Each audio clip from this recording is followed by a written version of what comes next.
All right, Shalom, Israel, with the Israelite School, Universal Practical Knowledge, started at the 1 West 125th Street, Harlem, New York, under Command General Yohana.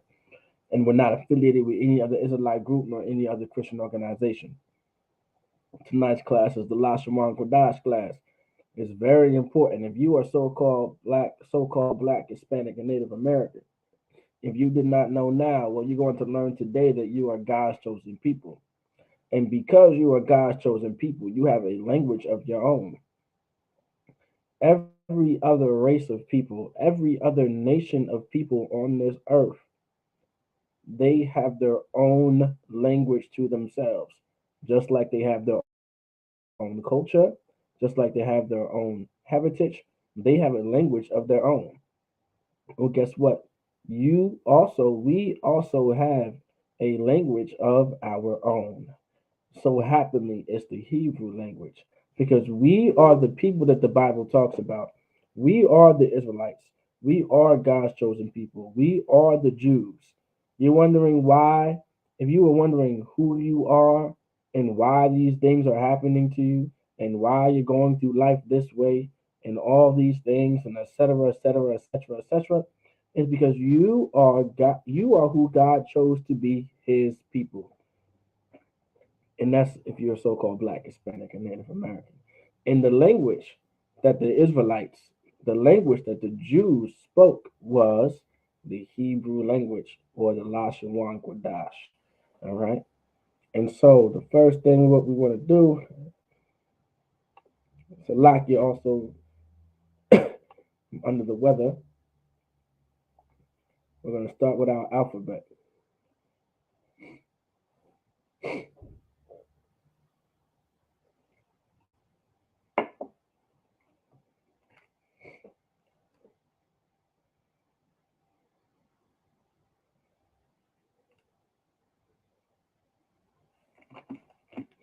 So the first letter we have is your I.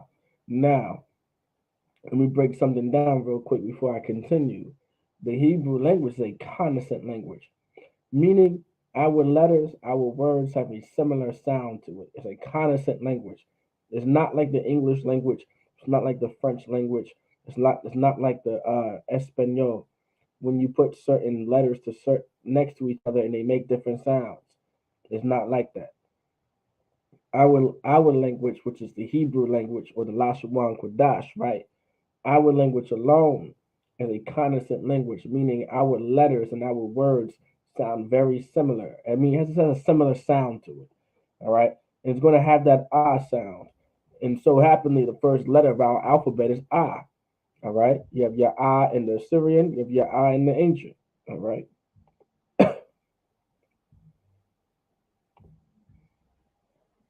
Also, don't forget to put your name, city, and state.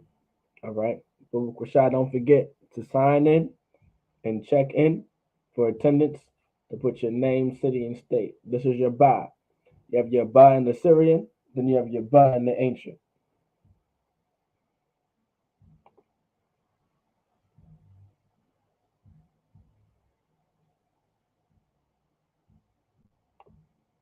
Next is you have your ga. You have your ga in the Syrian, then you have your ga in the ancient. Your ga.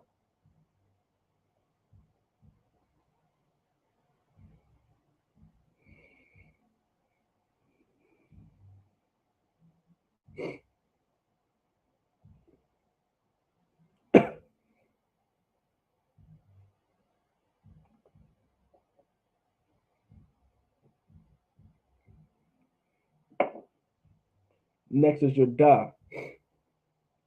You have your da in the Syrian, and you have your da in the ancient.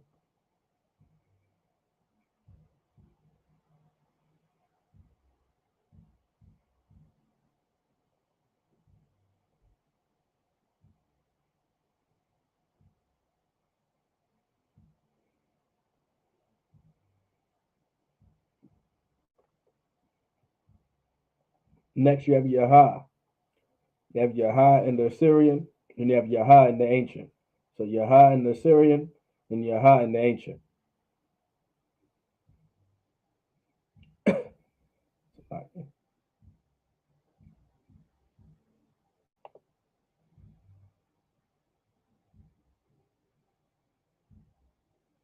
Next, you have your wa. You have your wa in the Assyrian, then you have your wa in the ancient.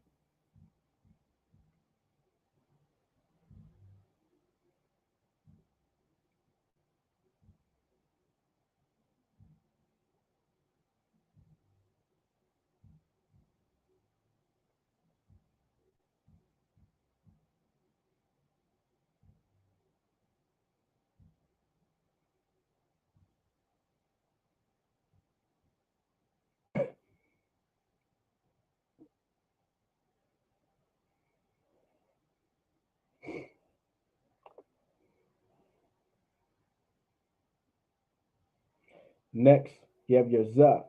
You have your za in the Assyrian, then you have your za in the ancient.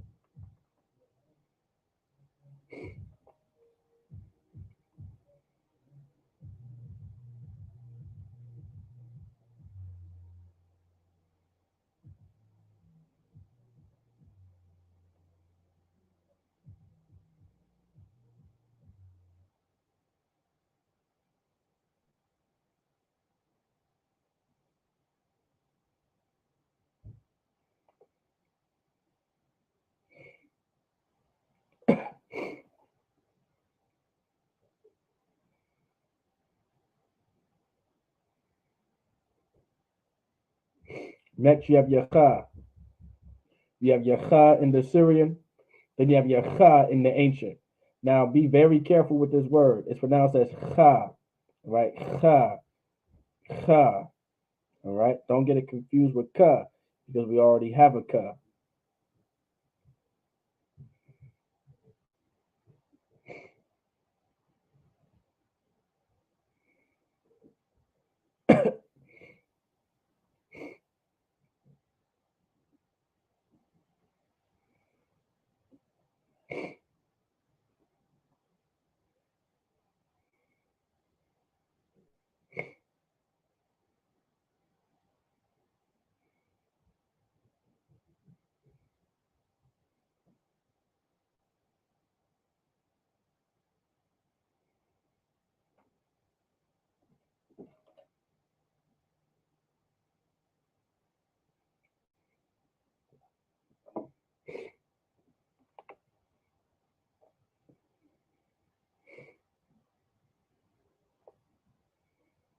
No sign Christ.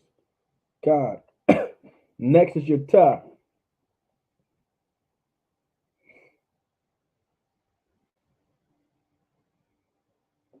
Next is your ta.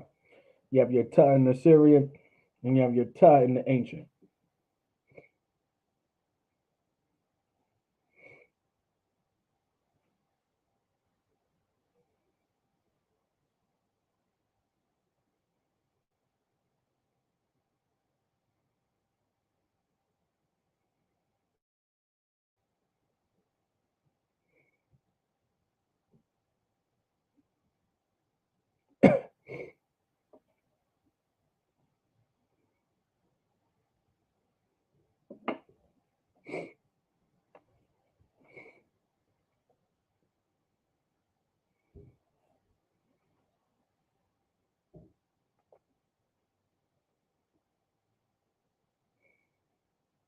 Next is you have your ya. This is your ya in the Syrian, and you have your ya in the ancient.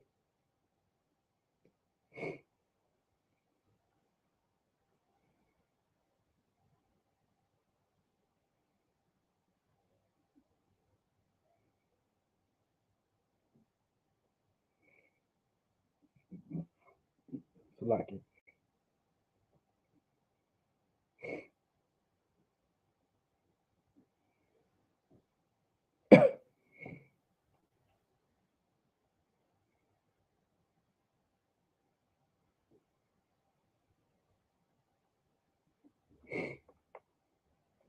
Next is you have your ka. You have your ka in the Syrian, and you have your ka in the ancient.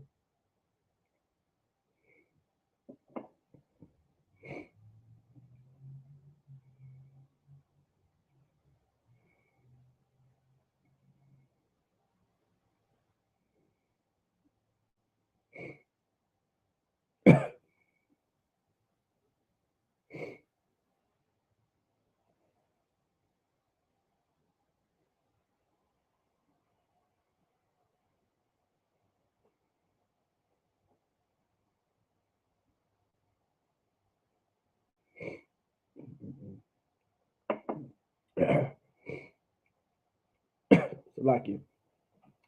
So once again, you have your cut in the Syrian, you have your cut in the ancient. Now focus on that cut to the left, where that arrow is pointing to. When you start reading the Hebrew, all right, especially when you start reading it, you're going to mostly see it in the Syrian script to your right. So because you're going to see it mostly in the Syrian script, you're going to want to know what that cut looks like at the end of a word or at the end of anything. That's what the cut is going to look like. If it's not at the end, all right, then the cut is going to look like to the cut to the right. But if it's at the end of anything, that's the cut that you're going to see. And there's a few letters that we're going to go over that have the very same concept. Next is your la.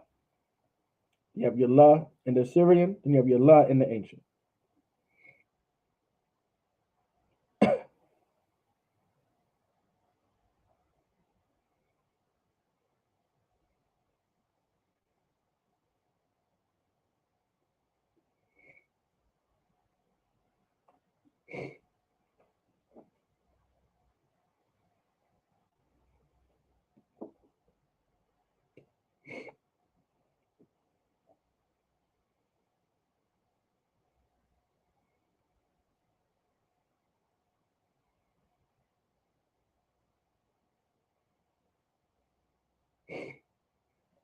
Next, you have your ma. You have your ma in the Syrian, and you have your ma in the ancient.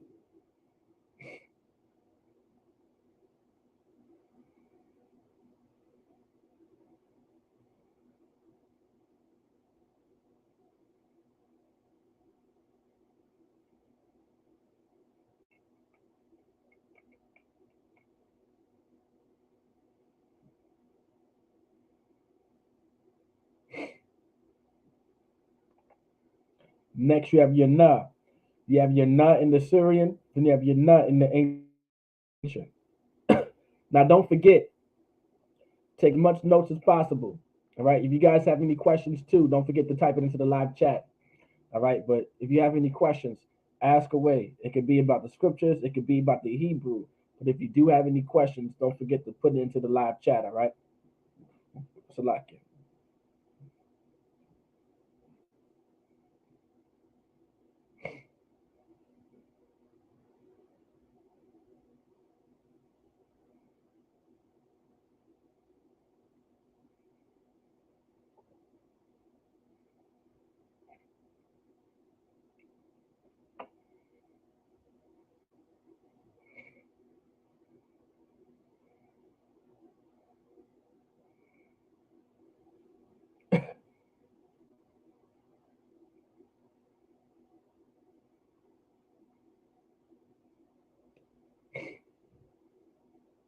So once again, this is your na in the Syrian and your na in the ancient. Salaki for them to be on the weather. This is your sa. You got your sa in the Syrian, and you have your sa in the ancient.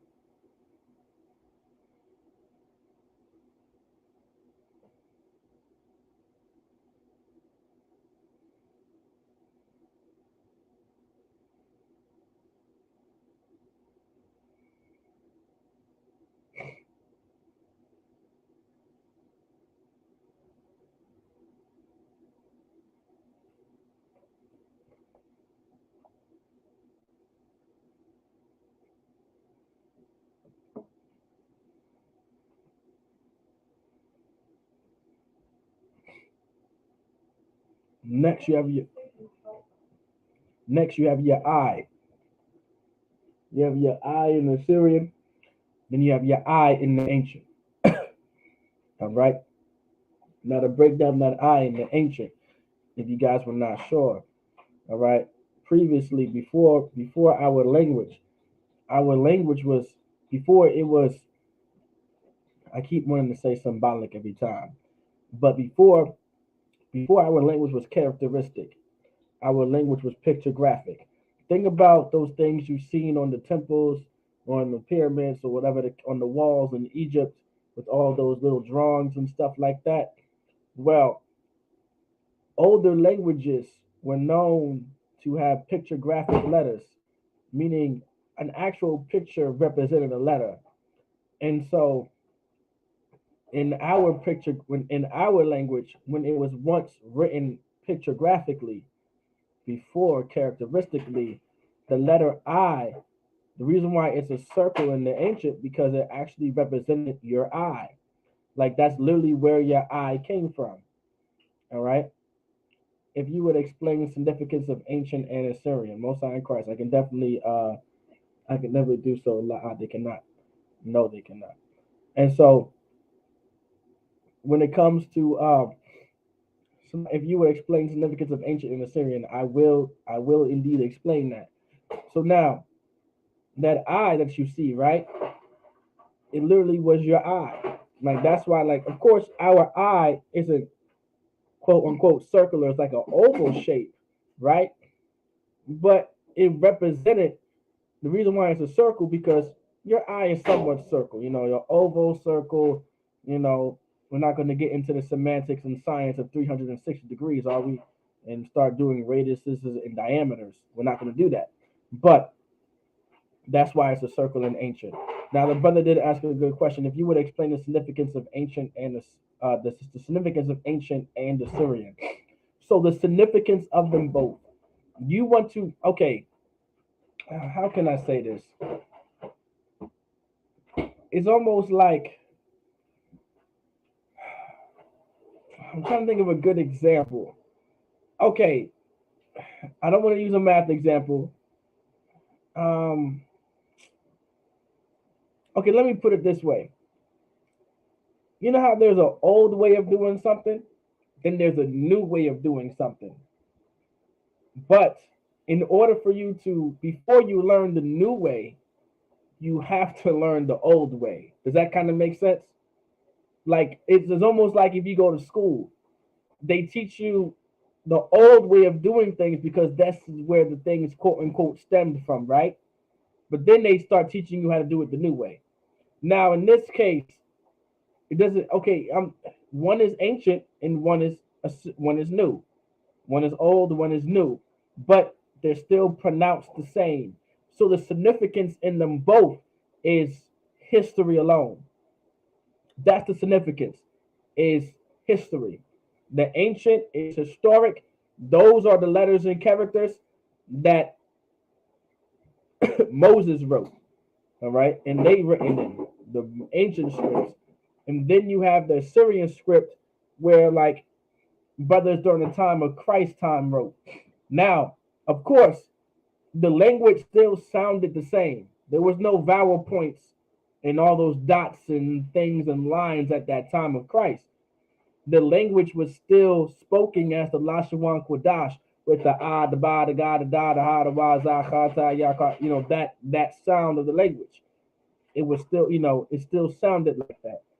So let me know if I answered your question, brother Kwasha. All right. I'll still continue on. If anyone else has any other questions and concerns, Bubba Kwasha, please put it into the live chat so it can be answered. So this is the letter I in the Syrian, and then the letter I in the ancient. And Bubba Kwasha, Salaki for me being under the weather. All right, Bubba Kwasha, please forgive me. Bubba Kwasha, Salaki.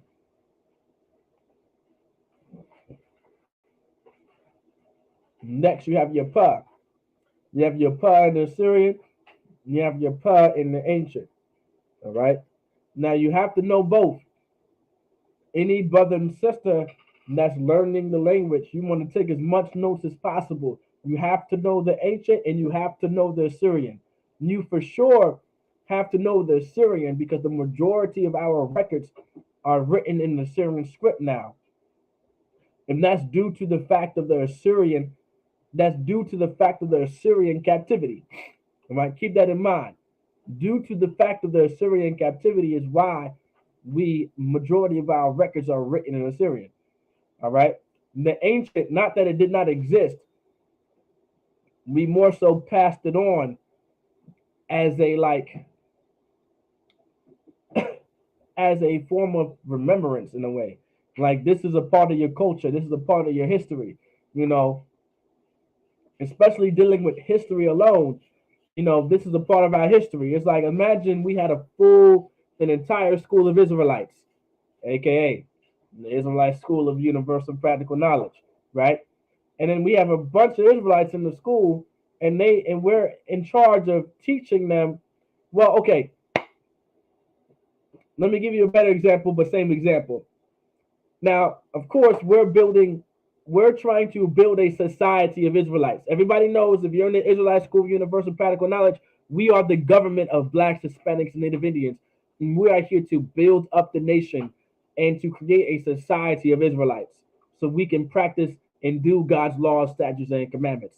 So imagine if we had our own schools like the Jewish man has. If you go into now, Salakia, I'm from up north, all right. So I can only give this example from up north, but I'm gonna expound on something too of what I seen in Norfolk. If y'all from Norfolk, I want y'all to pay attention. If y'all from Fort Smith and from those areas in Virginia Beach, I want y'all to pay attention to this. All right. When I back in the day when I grew up, there was a place called Lakewood, New Jersey, and it was an all black town. All right, it was an all black town. I know it sounds like I'm going off the board real quick, but I'm not. It's all going to come together. Salakia. So I grew up in an old town called Lakewood, New Jersey. It was an all black town. All right, it was a decently successful black town until, of course, we all know crack hit the damn town. All right. All right. So, and then, drug dealing, gangs started to pop. All what our oppressor has done. All right. We all know, but that's the town that I'm from. And it was used to be an all black town. But then the Jewish man, if y'all know about the Jewish man, I'm talking about our oppressor, the Jewish people, the ones with the yarmulke. These Jewish people wore the yarmulke, the black yarmulke, or those tall brown hats, and they wore black and white suits. I don't know if y'all seen them before, but they moved into this town called Lakewood that I'm from. And now they started to buy up stuff and buy up because the Jewish man is very rich. They started to buy things and buy things and buy things to get rich and rich and richer. And then they pushed us into the other side of the tracks. Now, now if you thought the crime rate was already bad enough, it got even worse because we were all secluded in one area and we were just in complete poverty. We knew nothing but poverty. All right. If you were born during poverty, all you knew was poverty. And all you seen on the other side of tracks of how successful you could be, but you never could be because Jewish people stayed separate from the so-called Negroes or black people. We Mexicans and Puerto Ricans and Dominicans did live in the neighborhood too. Israelites. Y'all get the point, right? And so those Jewish people established schools. They established their schools, and in their schools, they have their children going to their schools every single day of the year, by the way. Every single day of the year. Now, I'm not actually against that. All right. Maybe if I was still in middle school and high school, I might be against going to school every single day of the year. But it's actually beneficial to send your kids to school every single day of the year. It could be beneficial. There's many benefits to that, right? But they would establish their own cities. They established their own quote unquote city councils and government. And most importantly, they established their schools for their children. And so now they're teaching their children their history, their culture, their language, quote unquote, about the Holocaust. I'm talking about the Jewish man here. That's what they started to do in that city, right? And so the brother asked, what's the significance of the ancient and the Syrian? Just imagine if we had that very similar process, which the Bible tells us to do. The reason why the Jewish man stays separate, all right, and he establishes his own schools, he has his own doctors, his own lawyers, his damn near own hospitals and doctors' offices, all right, and they have their own doctors within regular hospitals, is because they took our records and made it theirs. So, of course, if we had a society of our own, because we are the real Israelites and we are the real Jews, we would establish our own schools and cities. And, of course, we are the government. All right. The Israelite School of the Universal Practical Knowledge is the government of so-called blacks, Hispanics, Native Indians. And we would establish our own schools. And we would teach our children the ancient script, and we would teach them their Syrian script, because the ancient script is historic. That would be like their history. If you were like 7 or 8 years old in school, all right, it's important for you to teach them that ancient script because that's how it was written, right? Before we were enslaved in the Assyrian captivity. That's the kind of significance of it and why we teach both of them. And also on points of most of our records now are in the Assyrian script due to the Assyrian captivity. It became a known script. All right. Now, besides those dots and lines, which is called the Nakud, and those vowel points, which is called matrionis lectionis, whatever it's called, matrice lectionis, which I'm not going to get into a whole topic about that. All right. Those are things you would want to know if you're trying to debate the fact that the Hebrew language is the real language. All right. But in a nutshell, right, you have the Assyrian script. All right. That was because of the Assyrian captivity. All right. So you have your Assyrian, then then you have your ancient. So I just want to try to keep that in mind. Let me know if I answered your question, young man Kenny. Just let me know. All right. So on the board right now you have your pa and the Syrian, then you have your pa and the ancient. All right. The next letter we got on the board is your tazah. You have your tazah in the Syrian, then you have your tazah in the ancient. All right. Your tazah in the Syrian, your tazah in the ancient. Now, remember, these are one of the letters that I was referring to. All right, most importantly, right, that in the Syrian script specifically, this is how you can tell if a word ended with a tazah or a ka or a ma or a na and etc. or a pa. All right, these are the same. Those letters are like that in the Syrian script, so you could know if this word ended in a tazah or not. All right. Of course, that's just because if that was the Syrian script at that time. The ancient script, you'll know if it ended with a tazah or not because you would see how it's written naturally. But that was just one of the processes and the steps in the Syrian script. You want to pay very close attention to that, all right, in the Syrian, because that's how you know. So when you're reading our records in the Syrian script, all right, pay attention to those letters that end, all right, like your tazah, your ma, your na, your ka, your pa. You want to pay attention to those letters, all right?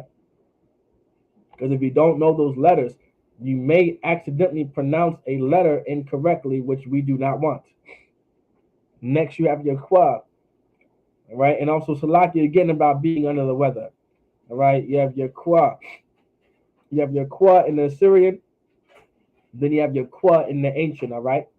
You have your kwa in the Assyrian and your kwa in the ancient. If anybody has any questions, just let me know. The next letter you have is your Ra in the Syrian. Then you have your Ra in the ancient. All right.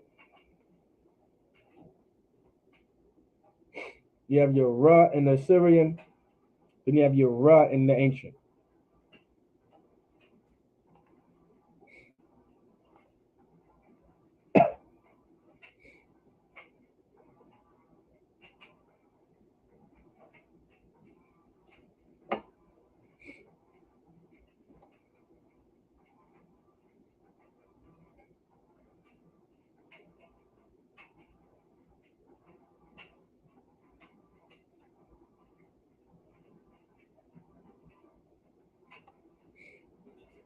Most High Christ.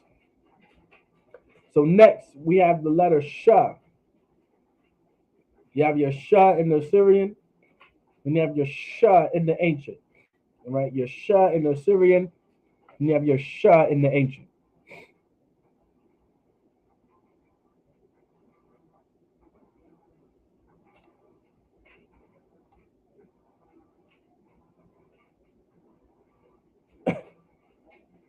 Next is what is the last letter of the alphabet. You have your Tha. You have your Tha in the Syrian. Then you have your Tha in the ancient. So your Tha in the Assyrian, and your Tha in the ancient.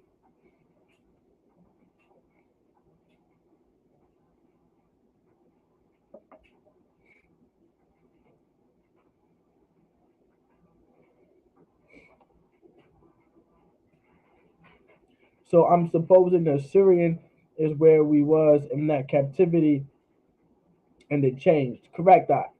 So right, correct. That's true. So when we went into the Assyrian captivity, that's when the text of our language changed. We developed a different text to our language. All right, if that makes sense. It could have easily now. Why which script is used the most between the ancient and the Assyrian script? The Assyrian script is used most. All right, to answer the trooper's question, that's a good question. The Assyrian script is used the most. All right, when it comes to our records, but our ancient records are still there. They're very old, but they're still there, and they're very readable too. All right, it's not, and they might be written in stone, and some on papyrus, and some on whatever material it may have been at that time. So lucky, but you can find the ancient there, but the Assyrian is mostly used today. Today, so if you want to download a Hebrew Bible or something like that, um, it would be an Assyrian script. Now I have uh, a Bible on my phone that I could change it into I can change it into the ancient script. Um, I think they stopped producing it, but I paid like maybe $10 at the time just to get the app. Like, they made me pay for it. I'll tell you that. Our oppressor, the devil, the Bible speaks of. So it's the actual language that we would have spoke, because it's rumored that the Hebrew we speak is from another form. Okay, so okay, so if you guys paid attention, right? If you guys were paying attention before a previous class, the last class, right? If you guys remember, well, put it this way, Salakia, let me reword that, because I'm not saying that y'all don't pay attention to nothing. So let me reword that. If y'all remember when I was saying or in general, how we speak the language, right? Like the language, ya ba ga da ha wa za ha ta ya ka. Like when we say our salutes, Yahweh ba Shem Yahweh Shah Bragatham, Yahweh Shamar Alatan ba Shem Yahweh Shah. Remember how we speak like that and things like that? Okay, that's the sound of our language. No matter what script you write it in, that's how you're going to pronounce and say those words. Does everybody get that part? Okay. So when the brother, that was actually a good question. The brother asked, so this is actual language that we would have spoke, because it's rumored that the Hebrew we speak is from another form. The Hebrew that we speak is from another form, quote unquote. Let me say that, quote unquote. It's from the ancient form. Okay, the language that we say, the ba ga da ha wa za ha ta, that rumor you're hearing is from the ancient script.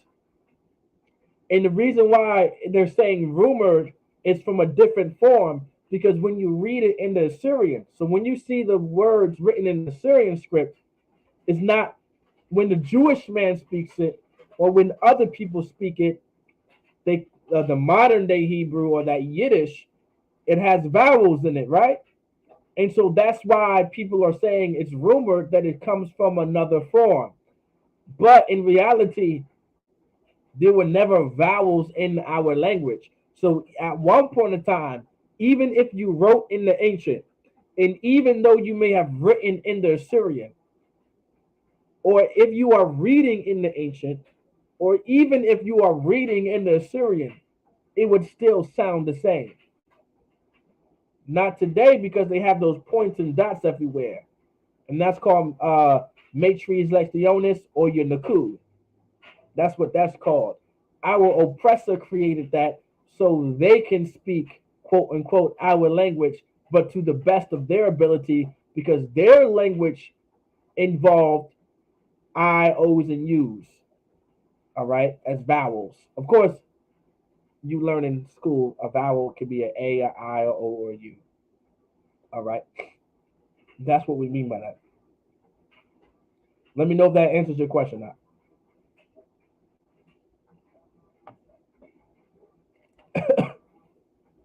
so like it.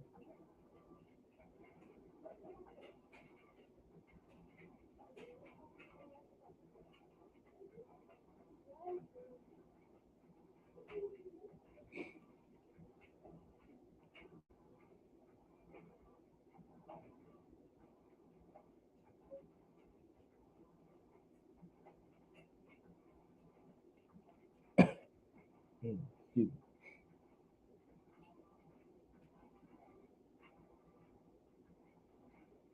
Most out in Christ. For you, young man Kenny, does that answer your question? Let me know if it does. Trooper Kazaki Khan, okay, I see you out.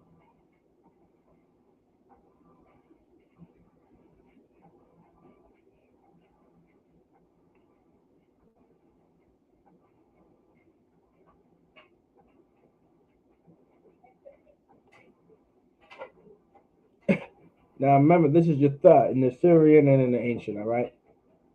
That's the last letter of our alphabet. All right, so let's get to it. Of course, every class I love to go over the fundamentals because the fundamentals of a language is very important. If you don't understand the fundamentals of a language, all right, then it's going to be very hard for you to speak it. All right, it's going to get a lot. It's going to get very difficult. All right, so we're going to go over the basics. We're going to go over the basics within this language.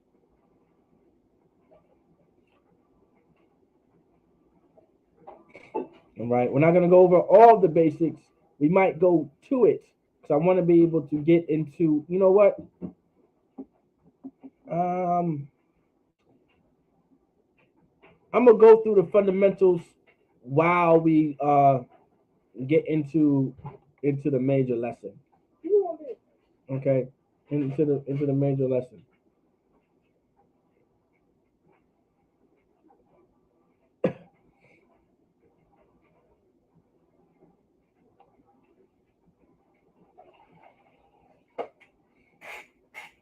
So now, what you see on the board, what we're gonna be going over today is verb conjugations. All right, verb conjugations are important.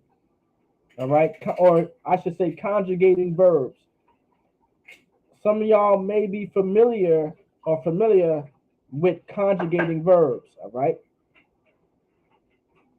I'm sure that you guys are. And we're going to be conjugating verbs within the future tense. Now, if anybody remembers these important rules, all right, hold on 1 second.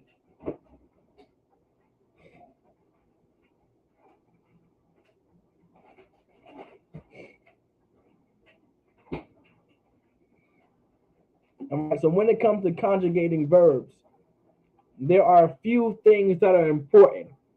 Do y'all remember those few things that are actually important when it comes to conjugating verbs? Do you guys remember these important details? What's one of the most important things when it comes to conjugating verbs in the Hebrew? Does anybody know? Does anybody remember? Y'all can put in the live chat. Which one of the most? What are one of the most important rules, if not probably the important rule of conjugating verbs? Now, I'm gonna continue while y'all answer. Conjugating verbs, all right, are important. All right, conjugating verbs are important because this is how we're going to learn how to structure sentences. Sentence structure is very important. All right. Now, personally, to me, structuring sentences are very important because it helps you speak the Hebrew fluently. Creating sentences are going to help you speak the Lashawan Qadash or the Hebrew language more fluently than you already speak it. All right. And so you guys want to start looking into Everything is memorization, and everything deals with practice. All right. Now, what does that mean?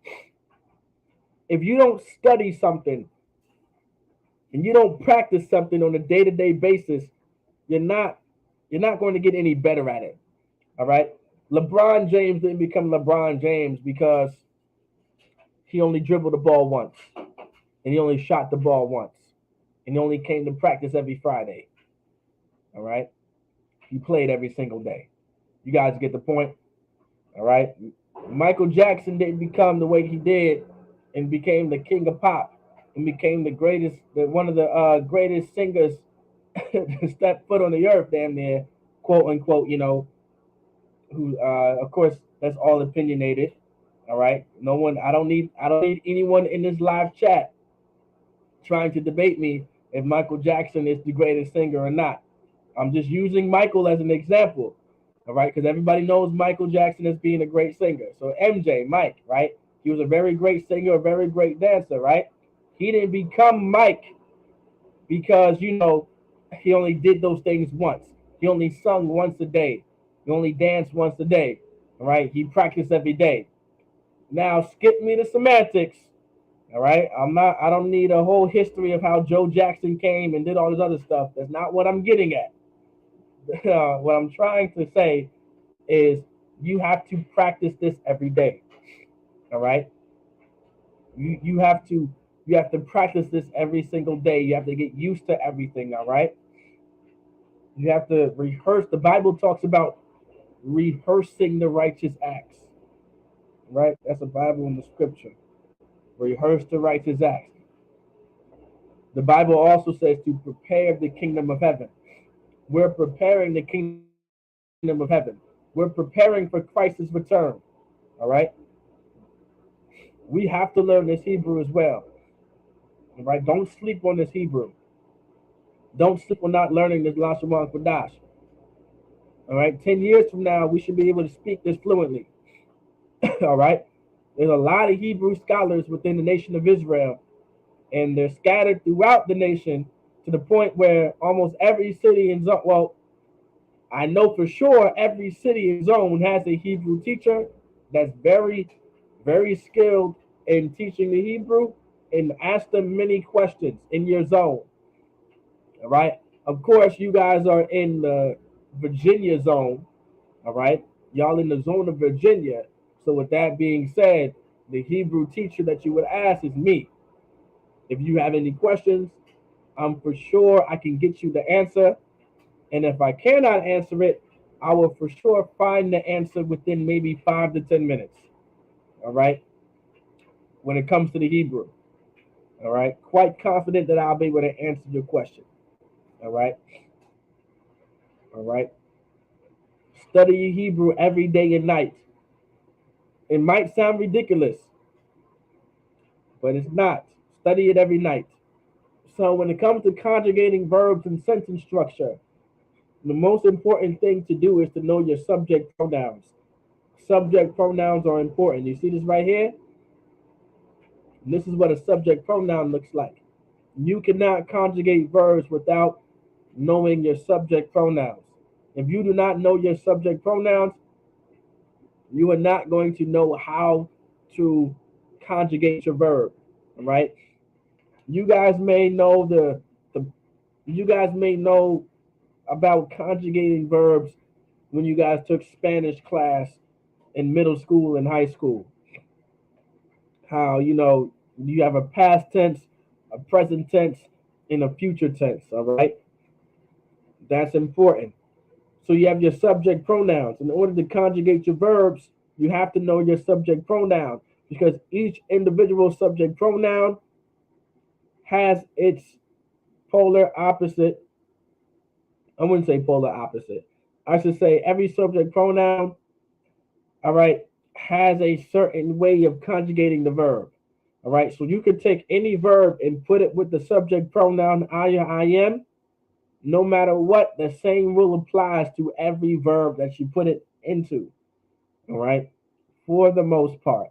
What I mean by for the most part, don't get scared and be like, what do you mean for the most part? Is there something different that we got to learn? No, not necessarily.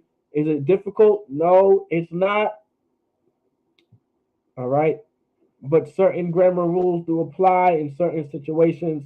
But for the most part, and when I mean for the most part, 96% for the most part, if you are matching your subject pronoun to the conjugation that it needs to go to, it's going to be that to no matter what verb it is. Like for an example, the rule of putting something in the present tense is putting a Y between the first and second letter. All right. For the most part, 97% of the time, that "wa" is going to be between the first and second letter to make it in the present tense. All right. That's what I'm saying. All right. Depending on the verb. Are you going to run across a verb where it doesn't do it? The chances are there, but not really. All right. Like it's rare. All right. It's really rare. That's all I'm really saying. I'm not saying it doesn't exist because I have to say that it does exist where in some cases it will be like, hey, yo, why is it doing that? I thought the rule was this. So I have to teach it like that. All right. But for the most part, you guys get the point. All right. The brother said I forgot the man name. Khan. No sweat. It says all the words sound the same. Khan, true. The majority of the words will sound the same because our language is a consonant language. All right. But let's go over these subject pronouns. You have the subject pronoun anya. All right. Anya meaning I or I am.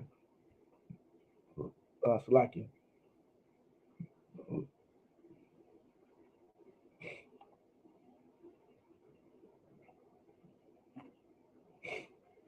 Next, you have your atha. You have your atha. You have your atha, meaning you. Slacking 1 second. Then you have your hawa. Your hawa. Your hawa, meaning he. All right. Your hawa. I like to say it slow for teaching purposes. All right. Hawa. But if I was speaking the way I usually speak, it'd be hawa. Hawa. Hawa. All right.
All right.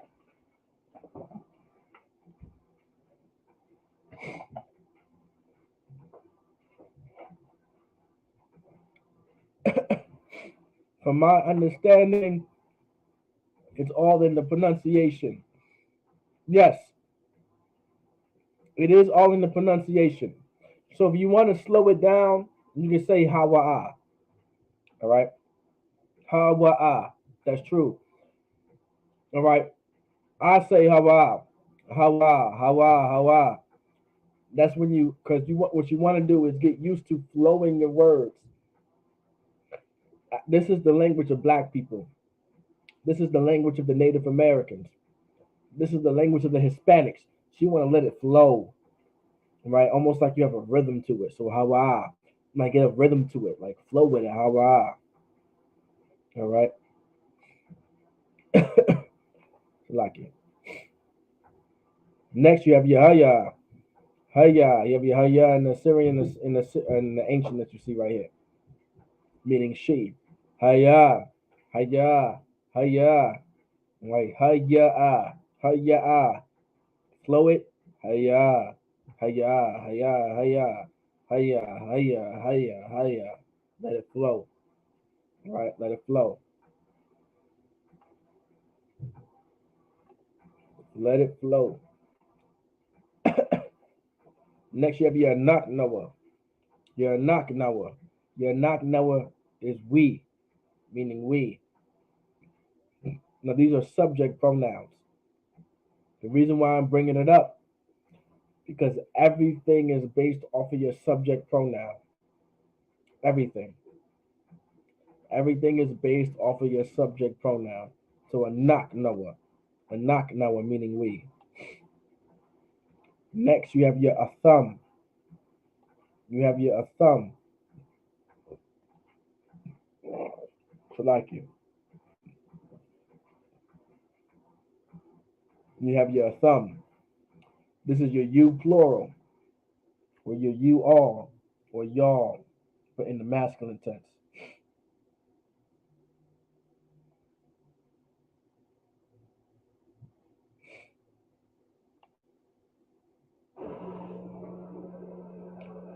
Next is your thun, right?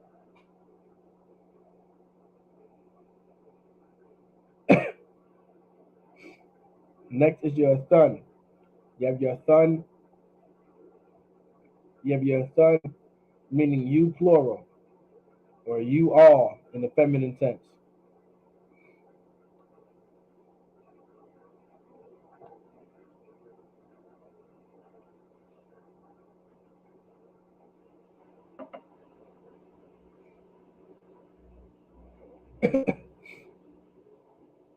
Next, you have your ham. You have your ham, all right? So like you. Your ham meaning they. This is in the masculine tense. Ham meaning they.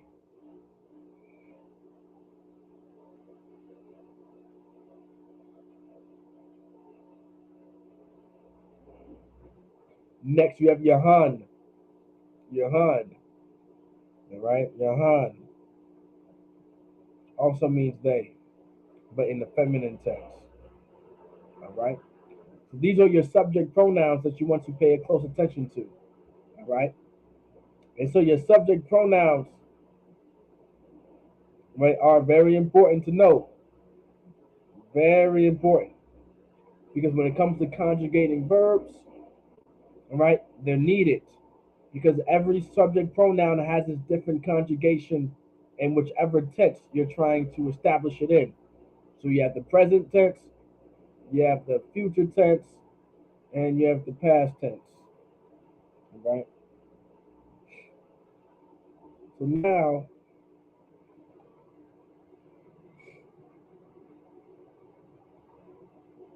it's not what I need.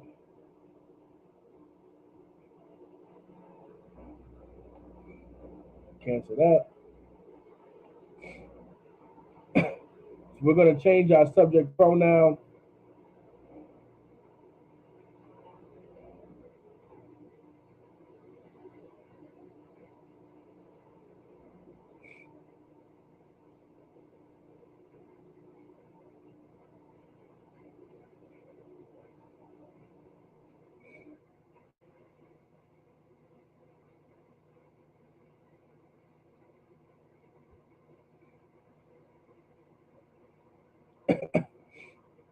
Bear with me.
Like you.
Mhm. Mm,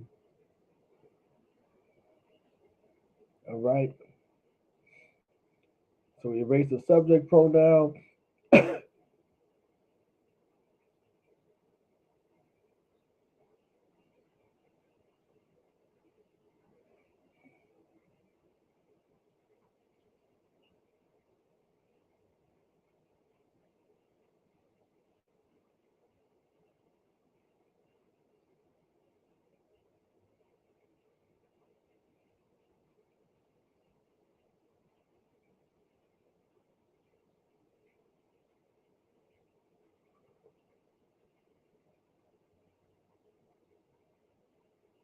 There you go.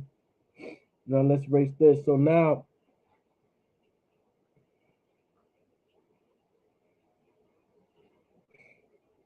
I gotta change that.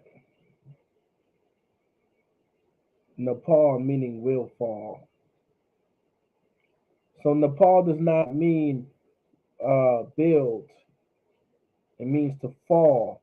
But I'll change that later, real quick. Actually, let me change that now, real quick.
All right.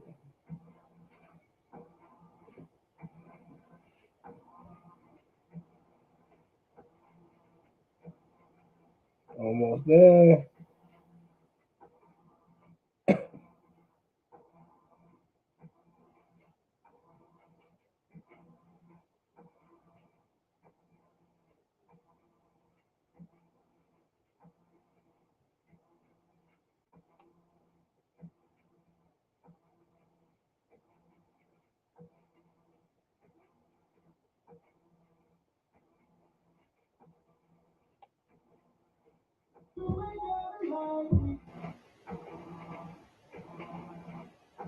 What's going on here? 1 second. There we go. All right. So,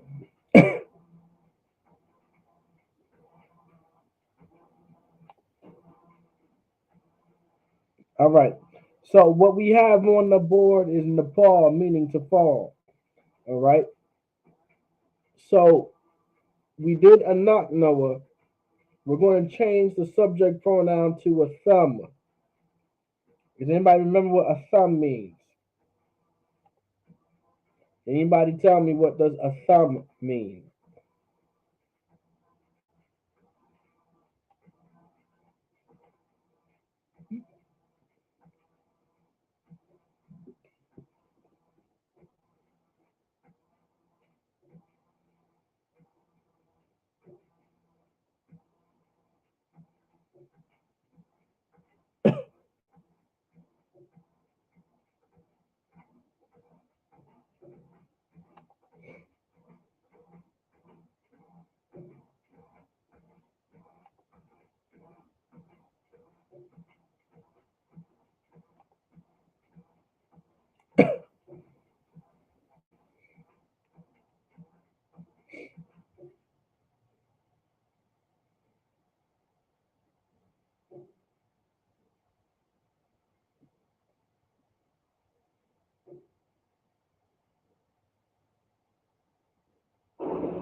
Anybody tell me what a thumb means?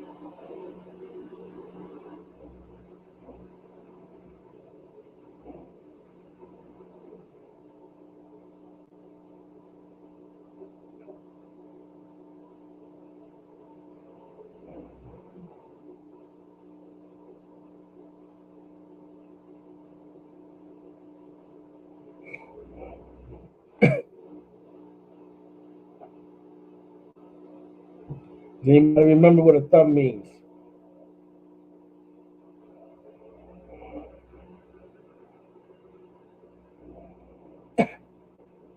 Correct. Correct. Y'all. It means y'all. All right. In the masculine form. That's correct. So it means y'all. A thumb meaning y'all. Now, for you, true, sister in the Hebrew is akwath. All right. Akwath is how you would say sister in the Hebrew. Akwath. All right. So I'll put that into the chat.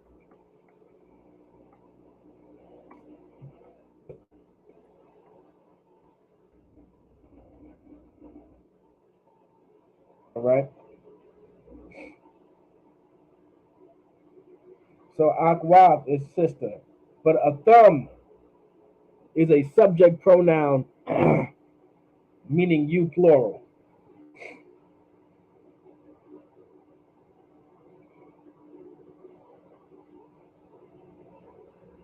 All right.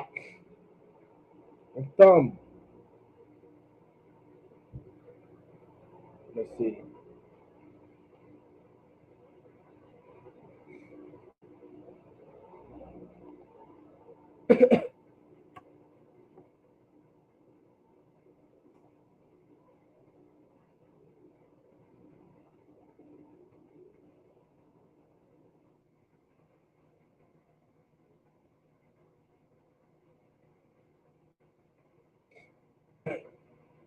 There you go. So now your subject pronoun is a thumb. Now keep in mind when it comes to okay, Most High in Christ, con. So keep this in mind. Remember, all your conjugations come from your object. I mean, your subject pronoun. Now, if anyone's confused on what a conjugation is, a conjugation on the board, it says a change of the verb, meaning if you see on the board to your top right, you see the verb Nepal written out in the Hebrew and also written in the English, meaning to fall. All right, that's the base form of the verb. That's at its base form. All right, but when you conjugate it, you're changing it from its base form to make it look slightly different. All right, and you have to look at the root. All right, you're gonna have to find the root word. All right, the root word is Nepal. The root letters of the word are your na, your pa, and your la. When conjugating that, meaning you're going to change it, we're going to add letters to it, but it's still going to mean to fall, but whatever tense that is being used in. And all of that is based on your subject pronoun of thumb. Salaki.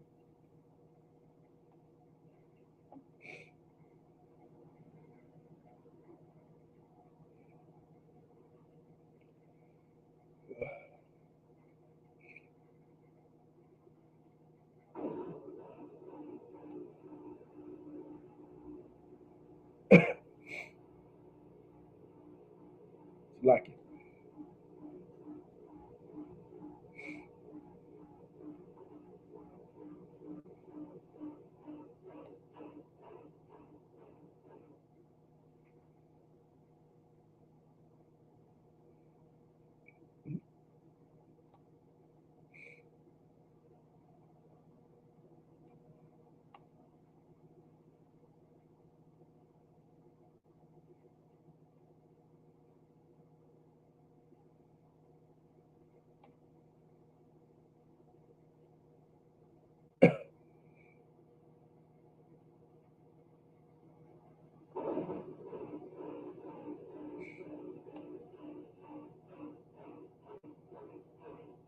Now this conjugation is in the future tense.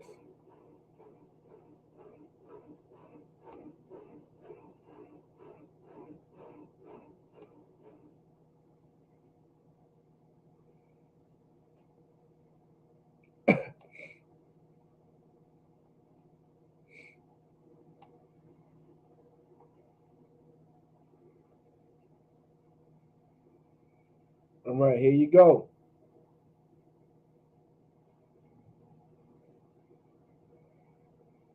Mhm.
All right.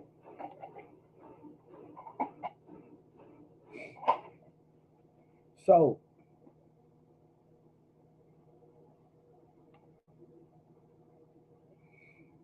all right. So you guys see on the board. Now remember, your conjugations are based off of your subject pronoun. So we have the subject pronoun on the board. Now pay attention to your root verb. Your root verb is Nepal, meaning to fall. All right. Nepal means to fall. Nepal in the Hebrew means to fall, Nepal to fall, Nepal to fall, Nepal to fall, right? So Nepal meaning to fall. So you have your subject pronoun meaning a thumb, meaning y'all in the masculine form. All right, y'all in the masculine form.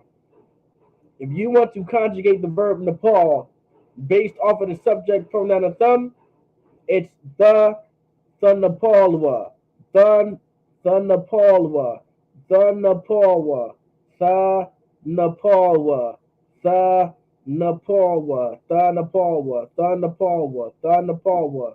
So your the in the front, so you put a the in front of the verb, then you put a wa at the end of the verb, meaning no matter what verb you put in place, that will always be the rule. A the in the beginning, and then a wa at the back. All right, based off of the subject pronoun of thumb in the future tense. Keep that in mind as dealing with the future tense. The future tense off of the subject pronoun of thumb. This is how you would conjugate it based off of the subject pronoun of thumb. You put a the in front of the verb, then you put a wa at the end of the verb. In this case, the verb is Nepal, the Nepalwa, the Nepalwa, meaning y'all will fall. So if you're talking to a group of people, all right, or you're talking or to or at a group of people, you say, hey, don't do that or y'all fall, right? You would say the Nepal, all right?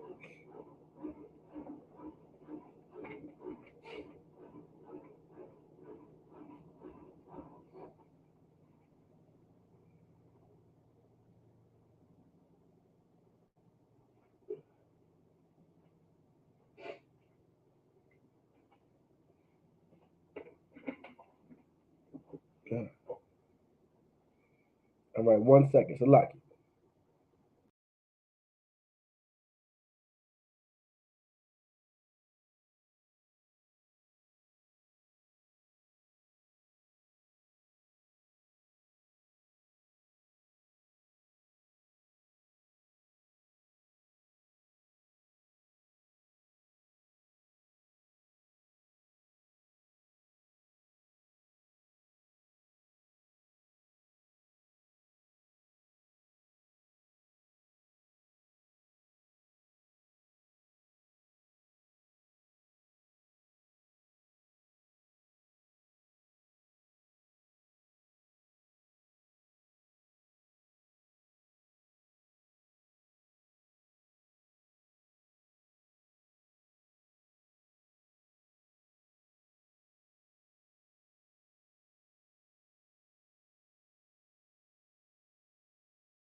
All right, so like you about that. Back on.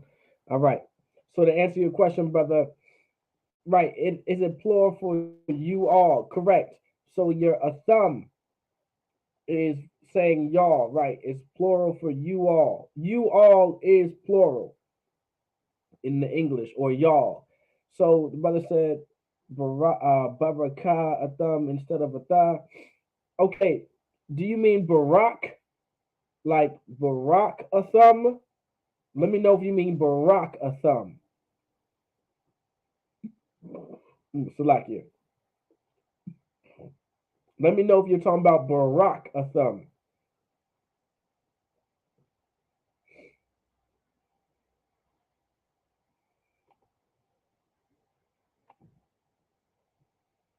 Let me know if you mean barak a thumb and not baraka a thumb. Do you mean barak a thumb?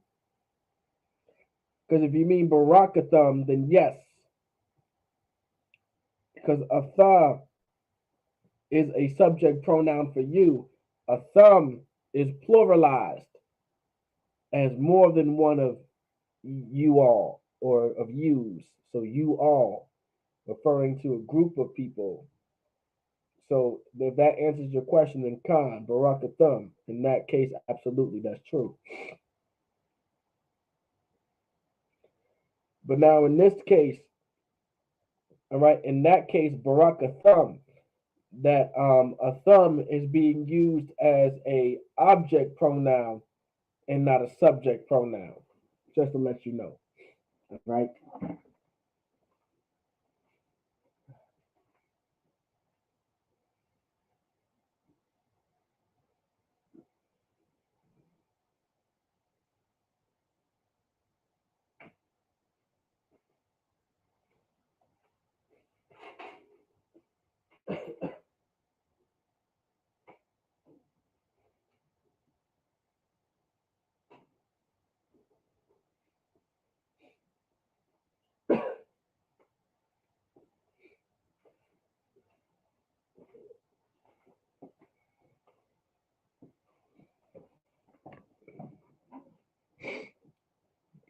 Right. So Baraka Thumb, right? That's being used as a object pronoun in that case, and not a subject pronoun. So no conjugation is necessary. So the Napawa, right? The Napawa.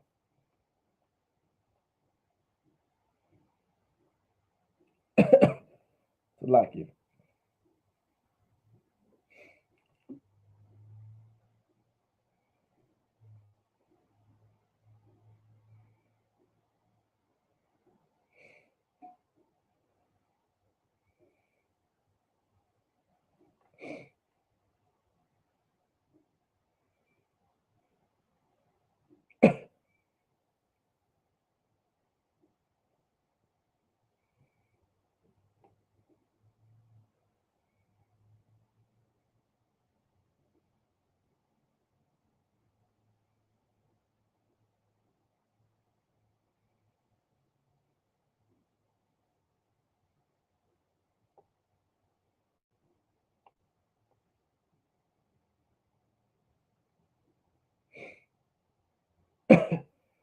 Like you.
All right, so we're going to get the new one. We're going to get something called a son. All right, we're going to get a new subject pronoun and a new conjugation. All right, all right, very similar to the conjugation dealing with the subject pronoun of thumb, but just slightly different. All right, but let's get to it. Of course, in the feminine, it's no longer a thumb. It's now a thun with a na at the end. All right, with a na at the end, a thun.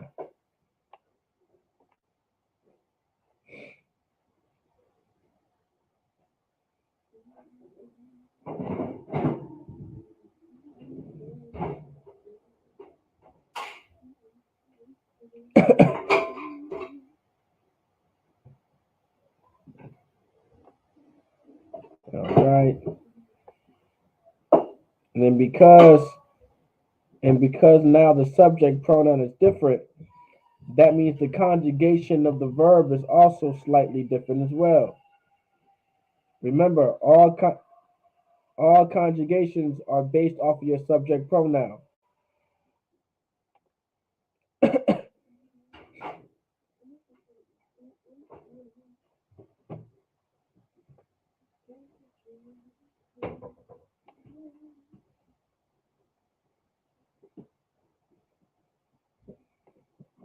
All right,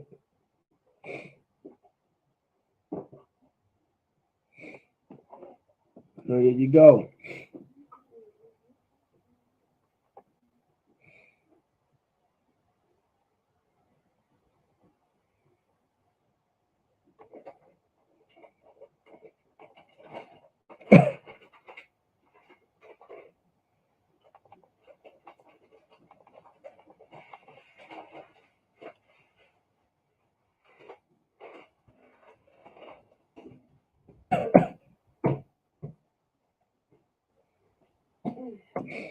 All right, so now you have a son on the board, meaning y'all, but in the feminine.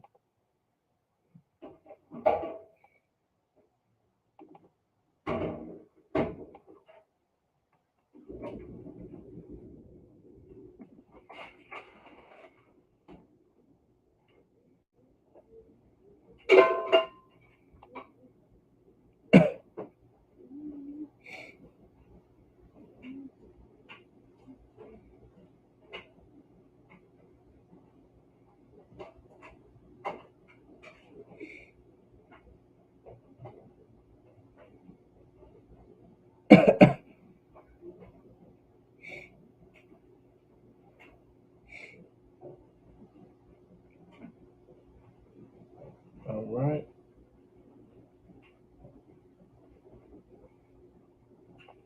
there we go.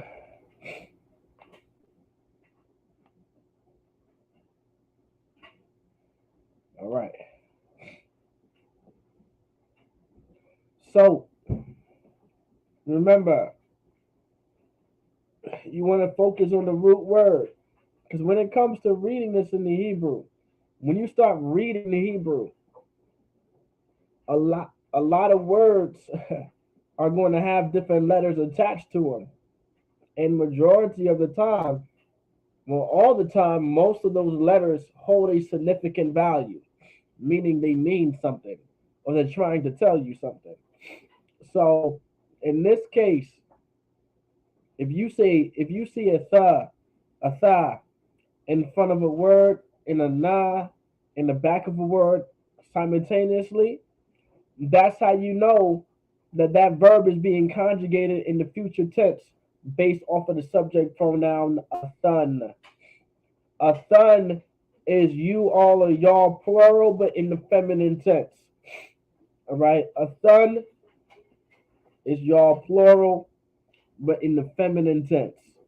All right, and because all your conjugations are based off of your subject pronoun, all right, the root word or the root verb in this case is Nepal, Nepal, Nepal, Nepal. So the rule of conjugating a verb in the future tense based off of the subject pronoun a son, you put a the in front of the verb and a na in the back of the verb, and it now becomes the Nepalna, the Nepalna, the Nepalna, the Nepalna. It's not na, it's na because there's a ha. You see that ha at the end? You see that ha? You see that ha? It's connected. All right. You see that ha? It's connected. So it's not na. If that ha did not exist, if that ha wasn't there, then it would have been just na. But because that ha is there, it's now na, na. All right. Na, na, na, na. Y'all hear the difference? So if you put a ha, because there's a ha there, it's the Nepal na, the Nepal na. Now, will that ha sometimes not be there, and it'll just be the Nepal na? You can see that. That's not abnormal. You'll see that. All right. And if you see that, it may it may be a conjugation in the future tense, or it's simply it could be um, it could be a way of making that word stand out more to show more expression in it. And we'll get to something like that later on. Deep that's part of grammar. When you see na, when mostly when it comes to writing poetry and writing and singing songs in the Hebrew, or even writing something that needs more explanation to make it like whatever the case is, you'll put a na in at the end of those words.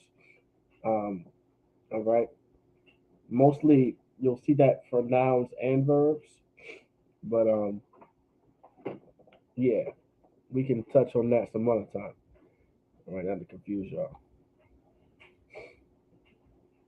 Cons, Laki. Oh yeah, that's no sweat, soldier. So you have a thun in how you conjugate it based off of the future, based off of the subject pronoun, and it's the Nepal now, the Nepal now, the Nepal now. All right.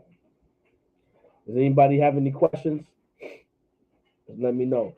Put it into the live chat. All right. Let me know if you guys have any questions. So lock it.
Right, so like you about that. Any brother or sister, does anybody have any questions? All right, so what we still have on the board is a thun, Nepal na. All right, Nepal meaning to fall, a thun meaning y'all, plural in the feminine, and then dan Nepal na. All right,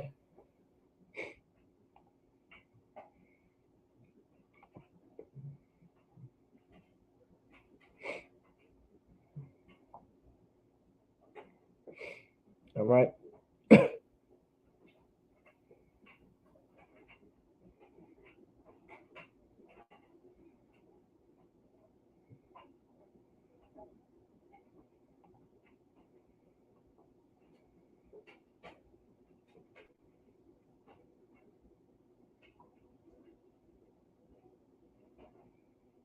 Before the class ends,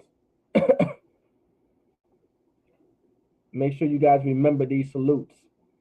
All right, as a brother in the school, you want to remember the salute. Yahweh Ba'ashim Yahushua Barakatah. All right, Yahweh Ba'ashim Yahushua Barakatah. And then you have the salute for the sisters. Yahweh Shamar Alatha Ba'ashim Yahushua. So Yahweh Ba'ashim Yahushua Barakatah for the brothers, and Yahweh Shamar Alatha Ba'ashim Yahushua for the sisters. All right. Make sure you guys study those salutes. All right. All right. And remember, if your head is covered as a brother, you do not say the salute because it's like a prayer simultaneously. So you want to say Shalom, Lord and Christ. Shalom, Lord and Christ. All right. Shalom, Lord and Christ. All right. Or even for the sisters, let's say if you're a sister and your head is not, and your head isn't covered, you would say Shalom, Lord in Christ. Now remember, most high in Christ, all right, is something that you say when roughly when something good happens. All right. And that's not a greeting. That's like a phrase that we use to say something good happened. Most high in Christ. All right. That's not a greeting. So keep that in mind. That is not a greeting. I like it.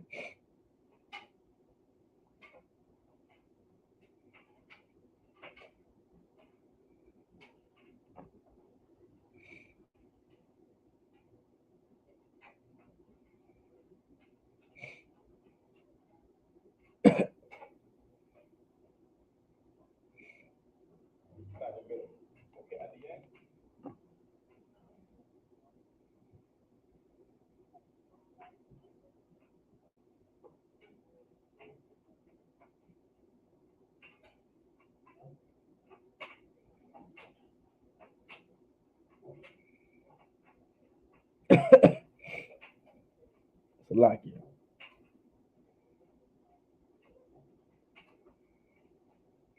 All right. So with that, Salakia, that's the class. So with that, I say shalom to the brothers, Yahweh Ba'ashim Yahushua B'Gatham, and then to the sisters, Yahweh Shamar Alathan Ba'ashim Yahushua. Shalom.